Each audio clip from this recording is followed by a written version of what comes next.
Hello, welcome to Shilpa Thakur vlog. ट्रेननी जे लोक प्रवास करतात ना, त्यांच्यात खरंच खूप हिंमत असते. का ते पुढे दाखवते तुम्हाला. मी आली आहे खारघरच्या स्टेशनला. खारघर स्टेशनची पार्किंग जी आहे ना, ती वरच्या फ्लोअरला आहे. आम्ही आमची स्कूटी इथे पार्क केली. आता स्कूटी इथे पार्क केली आणि गेलो ग्राउंड फ्लोअरला, कारण तिकीट तर तिथेच मिळणार होतं. सिया, मी, राज आणि यश आम्ही चौघे सुद्धा जाणार होते. तिकीट काढून घेतला. आम्ही वरती पोहोचलो आणि जस्ट आमची ट्रेन गेलेली होती. आता करणार काय, मग वेट करावा लागला नेक्स्ट ट्रेनची. हा आहे खारघर स्टेशन. शेवटी आमची ट्रेन आली आणि आम्ही चढलो.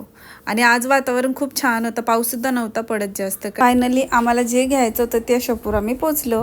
सियाला घ्यायचं होतं तिच्या मोबाईलसाठी नवीन कवर. मी तुम्हाला बोलली होती की जी लोक ट्रेनमधनं प्रवास करतात त्यांच्यात खरंच खूप हिंमत असते, ते आता तुम्हाला दिसेलच.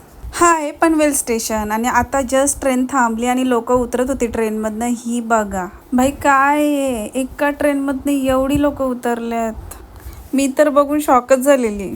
ही गर्दी बघून मला टेन्शन आलेलं का जाताना काय हालत होईल आता आपली. घरी रिटर्न यायला निघालो ना, आमची गँग बोलते का आता इथून मॉलला जाऊ कारण भूक लागलेली. नंतर आम्ही गेलो मॅकडीला आणि तिथे आम्ही ऑर्डर केलेला फ्राईज, बर्गर, कोक आणि मस्त असं एन्जॉय केला. मॉलमध्ये बाजूला झुडिओ होता, मग मी पटकन तिथे मॉलमध्ये झुडिओमध्ये पण गेली.